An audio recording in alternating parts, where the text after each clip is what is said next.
Universal news के तमाम viewers को मेरा आदाब। हमारे स्पेशल एपिसोड चल रहा है।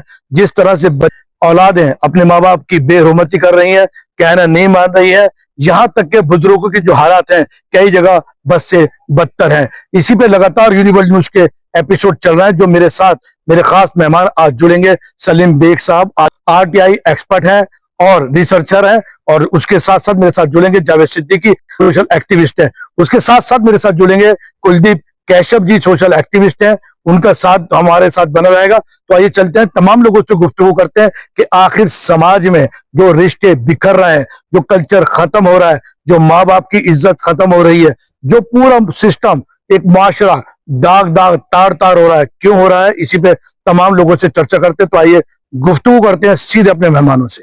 देखिए, इसके लिए कहीं पेरेंट्स भी जिम्मेदार है और माहौल जिम्मेदार है। आजकल का सोशल मीडिया जब से आया है तब से जो बच्चे अपने वालिदैन, बड़ों और अपने बुजुर्गों के साथ रहते थे, वक्त बिताते थे, वो टाइम सब सोशल मीडिया ने ले लिया। और हमारे बच्चे हमारे साथ बैठते थे तो उन्हें ये सीखने का मौका मिलता था, दादी कौन है, नानी कौन है, नाना कौन है, दादा कौन है, पड़ोसी कौन है, चाचा कौन है, ताऊ कौन है, मामा मामी, ये सब आते जाते थे घर, और इनके बारे में पुराने लोग घरों में बैठ के चर्चा करते थे। अगर किसी के दादा ने कोई बड़ा अच्छा काम किया, किसी के चाचा ने कोई सराहनीय काम किया समाज में, समाज के लिए, तो उस पर भी चर्चा होती थी।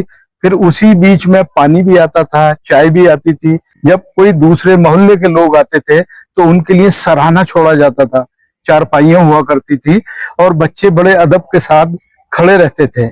और फिर जैसी कोई आया उसको पानी पिलाया, पानी पिलाना था। तो इस तरह से, इस अंदाज में बड़ों की सोहबत में रहने के बाद बच्चों को सीखने का मौका मिलता था। जब से कोरोना काल आया, खास तौर से बच्चों को छूट मिल गई सोशल मीडिया और मोबाइल चलाने की, तो वो मोबाइल पे अपने मिजाज के हिसाब से चीजों को देखते हैं। घर वाले भी कई बार होता ही है कि वो बिजी हैं, घर वाले या उनकी माएँ बिजी हैं बच्चों की, तो वो भी छोड़ देती हैं बच्चों के हाल पे, या फिर वो भी खुद अपने फोन पे बिजी हो जाती हैं और गोया के ऐसे जैसे कि फ्री हो गए, ये देखा गया। और छोटे बच्चे, नन्हे बच्चों के लिए जो उनकी माएँ हैं, उन्होंने बच्चों को बहलाने का साधन ही मोबाइल रख दिया है। देखिए, बुनियादी बात, घर में बड़ों की तरबियत पे आ जाती है। जब हमारी तरबियत और हमारी बुनियादी मजबूत होती है तो इस तरह की चीजें इतनी असरअंदाज नहीं होती है जितना कि माशरे के अंदर होने वाली एक्टिविटीज। इसके साथ साथ जब हम उन चीजों के लिए इंडिपेंडेंस देते हैं अपने बच्चों के लिए, जो फाश हैं, जो खराबियां पैदा करने वाली चीजें हैं, उनके ऊपर हम निगाह नहीं रखते, उनको उन चीजों से रोकते नहीं, तो उन चीजों के लिए बढ़ावा मिलता है। जब हमारी बुनियादी तरबियत उनके लिए इस चीज का फर्क करने के जो है इल्म देती है कि क्या अच्छा है, क्या बुरा है, किस चीज से आपका मुस्तकबिल बेहतर हो सकता है, किन चीजों से हमें बचना चाहिए, तो बच्चा उन चीजों तक मुतवज्जा नहीं होता, उनसे बचाव पैदा करता है। अब ये जो एक माहौल जो कोविड के तल्लुक से डॉक्टर सलीम बेग साहब ने जिसके बारे में बताया, ये हकीकत है कि ये अपने आप में एक बहुत बड़ी खराबी पैदा कर रहा है समाज के अंदर, मोबाइल। अगर हमें इस पे भी हम अगर इस पे ध्यान दें, तो अगर हम उन कंट्री में चले आए जिन कंट्रीज के अंदर इस इनोवेशन का जो है क्या नाम है, इसकी इनोवेशन हुई, स्टार्टिंग हुई, उन जगहों के ऊपर वहां के अपने बच्चे उनसे दूर है।